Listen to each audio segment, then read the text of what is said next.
Buenas tardes. Como chileno sean mis primeras palabras de agradecimiento para esta institución y su director ejecutivo, don Carlos Sánchez Berzaín, por la persistencia que se le han dedicado a la importancia del tema del plebiscito chileno.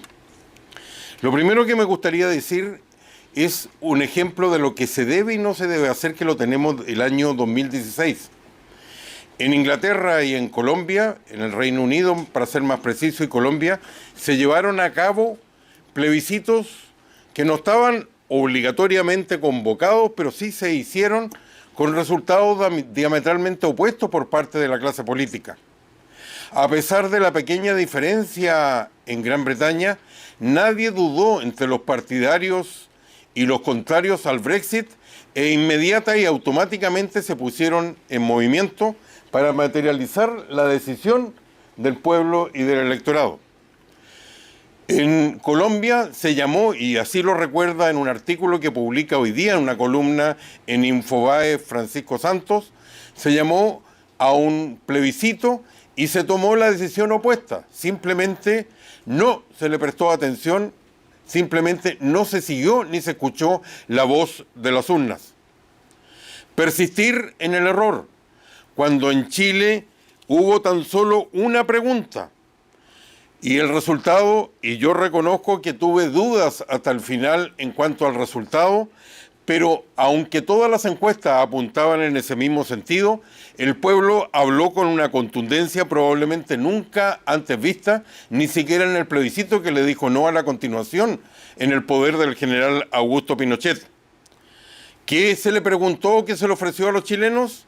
De acuerdo al artículo 142 de la Constitución, una sola cosa, que si se aprobaba la propuesta constitucional, inmediatamente por supremacía constitucional empezaba a actuar, pero si no, se regresaba a lo anterior, y lo anterior era la república, la democracia y las instituciones que fijaba la ley, es decir, lo que señala la propia Constitución. De hecho, en la convención, que fue rechazada en una forma nunca antes vista por todas las regiones de Chile, más que en ninguna otra parte, salvo en la isla de Pascua, por los propios pueblos originarios y también por todas las comunas menos 8 de ellas, esa convención solo fue posible por una delegación del Parlamento, tanto que mientras funcionó la convención se aprobó una reforma constitucional, la llamada de los 4 séptimos. No hay nada que discutir, no hay nada que conversar en torno al camino para tomar. El camino puede ser uno de dos. Por un lado, nada distinto a lo que señala la propia legislación. A pesar del 62% se ha instalado una idea muy peregrina, que detrás de la convención habría que repetirla porque es la solución para todos los males de Chile, que se deben a la existencia de la actual constitución y que seríamos más felices, que fue exactamente lo que acaba de rechazar el electorado. Cualquier otro camino que no sea continuar con las instituciones republicanas, con esta sentencia tan abrumadora por parte del electorado, significaría repetir el camino que no es aconsejable, el de Evo Morales en Bolivia y el de Maduro y su dictadura en Venezuela, en el sentido que se repiten hasta que alguien los aprueba en algún minuto. Yo pienso que la clase política en Chile desperdició una gran oportunidad, el gran ambiente que había favorable a ella después del retorno a la democracia. Y también se mintió en una elección que me tocó participar en el 2013, cuando se dijo que se podía hacer una asamblea constituyente, lo cual no era cierto y que se reconoció en los últimos días del gobierno de la presidenta Bachelet al dejar depositado en el Congreso una reforma que nunca fue tramitada. El pueblo habló con una contundencia nunca antes vista y se le debe escuchar. Creo que Chile no debe tropezar de nuevo con la misma piedra, ya que cualquier otro camino significa oír hacia allá.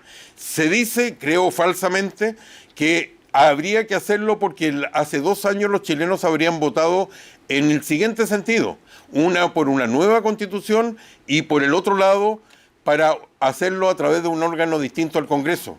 Pero ello no es así. Eso fue exactamente lo que se votó y se plebiscitó, y el ejemplo a seguir es el de Gran Bretaña y no aquello donde no se escucha al electorado.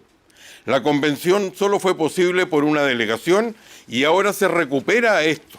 A mí me hubiera gustado ver lo que se dio en otras coyunturas, en el sentido que después del plebiscito en un Chile tan dividido, o aún más que ahora, que le dijo no al general Pinochet, hubo un pacto por Chile que reconoció por un lado en lo económico al mercado y en el otro a la democracia en lo político, que le dio quizás a Chile los 30 mejores años de su historia medido por cualquier índice, no los índices donde se impone a través de la emoción por sobre la razón y la narrativa por sobre los hechos, pero sobre los hechos.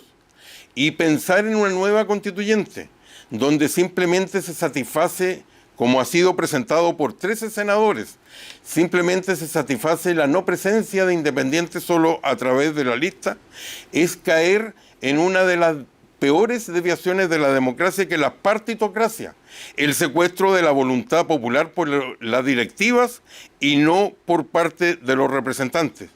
Lo que a Chile le corresponde es seguir la república, la democracia y la ley. Creo que hay un país muy cansado y sospecho que esta distorsión podría enrielar en un sentido que no deseamos ni que se quiere y que es contrario a la historia del país, su tradición y sobre todo a la votación tan contundente de ese 62%. A Chile se le abre este camino, pero cualquier camino está establecido en la ley y ese camino es a través del propio Congreso, llegar a los acuerdos. Ojalá fuera algo parecido a el año 89, en el sentido de un gran acuerdo que abriera un camino para los demócratas y que de fuera a fuera, tal como se hizo en esa oportunidad, aquellos que no son democráticos. Pero cualquier cosa parte por ese reconocimiento. A mí me llamó la atención la forma y el impacto que ha tenido esto en otros países de América Latina. Y creo que esto se debe fundamentalmente no solo al triunfo, sino a la contundencia que esto tuvo, porque marca un camino, y es un camino que creo yo que nos coloca en la línea de la cual nunca deberíamos haber abandonado. Muchas gracias y nuevamente mis agradecimientos al director ejecutivo.